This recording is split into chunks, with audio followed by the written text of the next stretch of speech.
Hari ini 25 Januari adalah Hari Gizi Nasional. Namun Kementerian Kesehatan mencatat angka prevalensi stunting pada anak di Jakarta mencapai 14,8%. Artinya 14 dari 100 anak di DKI Jakarta mengalami stunting. Kecamatan Cakung menduduki peringkat 5 besar kasus stunting tertinggi di DKI Jakarta dengan jumlah stunting mencapai 172 balita pada 2023 akhir. Berikut kisah salah seorang warga Kecamatan Cakung dalam merawat sang buah hati yang didiagnosa mengalami stunting.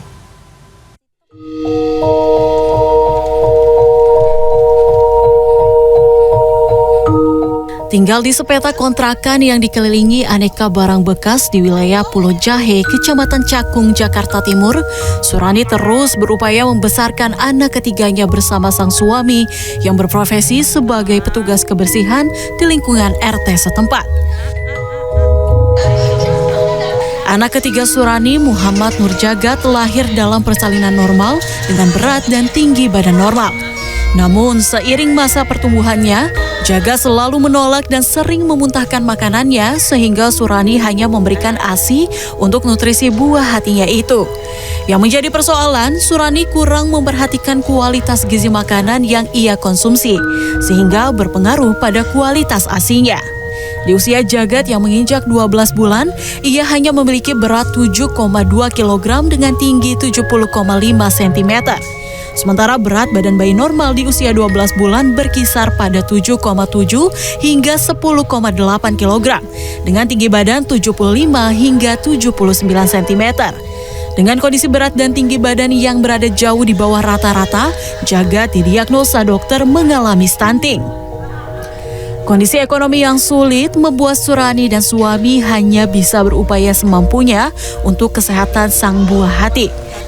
Beruntung, petugas kesehatan memberikan intervensi berupa susu dan telur setiap hari selama 3 bulan dan dilanjut dengan program rumah gizi selama 3 bulan. Dibantu sih, cuman kan nggak seininya bantu ya kan, cuma ini kita aja ya. Saya juga kan penghasilan saya, suami saya kayak gitu ya kan. Ya emang intinya kurang ini juga,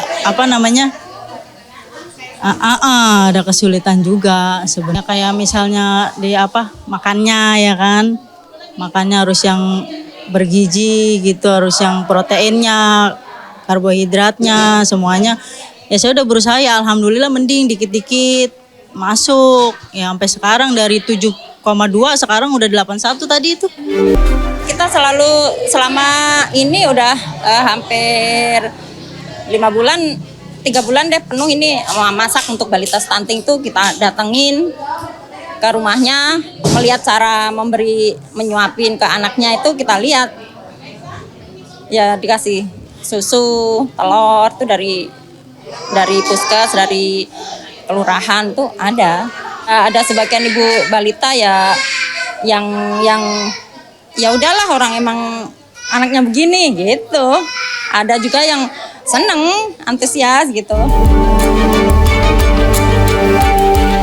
Kementerian Kesehatan Republik Indonesia mencatat angka prevalensi stunting pada anak di Jakarta mencapai 14,8% atau sebanyak 20.000 balita mengalami permasalahan stunting. Secara jumlah keseluruhan, Kecamatan Cakung menduduki posisi 5 besar kasus stunting tertinggi dengan jumlah bayi stunting sebanyak 172 balita pada 2023 akhir. Untuk Cakung sendiri, karena memang angka 172 ini memang tinggi se-Jakarta Timur. Namun, Kecamatan Cakung ini mempunyai luas wilayah dan jumlah penduduk yang paling besar juga di wilayah Kecamatan Cakung, sehingga jumlah balitanya banyak. Ya kebetulan di akhir tahun 2023 ada program dari Pemprov DKI, kami memberikan makanan tambahan, dihadirkan di dalam suatu pos gizi atau di kantor kelurahan atau di RPTRA bareng-bareng makan yang disediakan oleh Pemprov DKI untuk penanganan stunting ini. Itu berupa makanan yang khusus untuk anak-anak, ditambah telur, susu, berikutnya juga ada yang dibawa pulang. Ya, sehingga penanganan ini tidak hanya kepada ibu dan anak, tapi juga keluarganya ikut menikmati. Presiden Joko Widodo menargetkan angka stunting di Indonesia 21,6% bisa turun menjadi 14% di 2024. Tentunya dalam hal ini masyarakat diharapkan mampu bergerak untuk menekan angka stunting dengan rutin memeriksa bayi ke pos pelayanan terpadu di wilayah masing-masing sehingga akar permasalahan stunting dapat diselesaikan secara tuntas. Tim Liputan CNN Indonesia.